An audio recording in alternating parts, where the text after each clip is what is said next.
Hi, I'm Cares Kinetic, and this is Rocks. This is the first video in the Dog Philosophy series, and in it I'll present 2 points, make 2 claims, and give 1 tip on how to get the most from the relationship with your dog. The first point is that I'm not going to be offering any hard and fast rules about what to do. You'll have to work that out with your own dog, because like you and me, every dog is different, unique and irreplaceable. I can only point at where and how to look, and give some direction on where to head, more than any place to get to. Which brings me to the second point, that what I am offering is ways to think about the relationship with your dog, and not any dogmatic regime of training, if you'll pardon the pun. I'll show you how to get their compliance rather than obedience, so that both you and your dog can have a happy and harmonious relationship. Good girl, mate. Beautiful. However, over the series, I'll also provide practical tips for gaining effective verbal control of your dog, which I do believe is a person's duty and responsibility, not only to the community, but more particularly to your dog. At the moment, what you see that I have here with Rocks, I think of only as reasonable control, not effective control. She came to me 8 months ago after a lifetime of hunger, and that hunger has been frozen in, so that now when we're out, if she smells food, she just stops listening. We're getting there, but we're not quite there yet.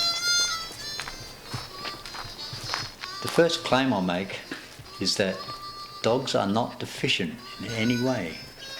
They're not missing bits. In fact, they're perfectly suited for being in the world as a dog.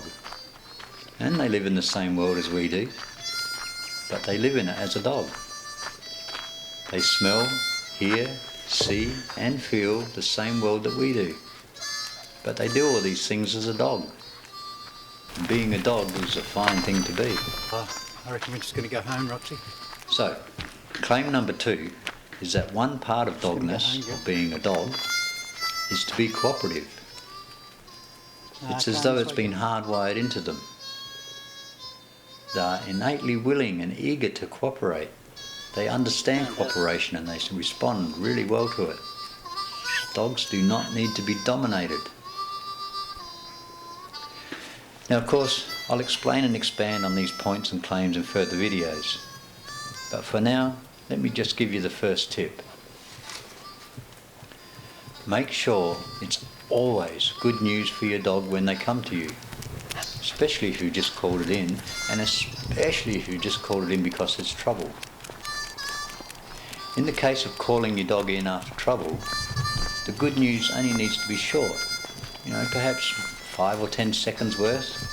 You'll get the timing from your dog if you remain observant, and then you can begin explaining what it's done wrong and reprimanding it for it. But that moment when he or she gets there, for that moment they light up your life.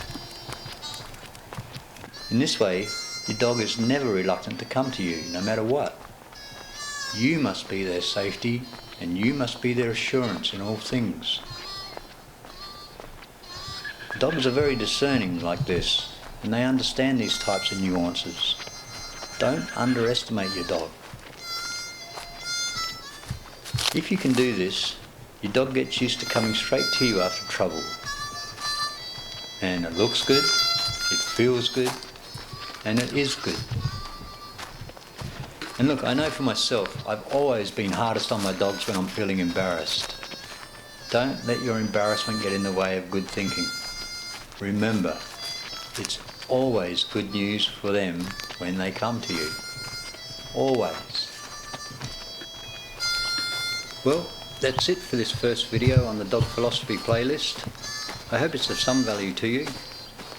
I'll keep adding information over the weeks and months, some of it radical and some just plain common sense, but all of it aimed at facilitating a deep, rewarding and harmonious relationship between you and your dog.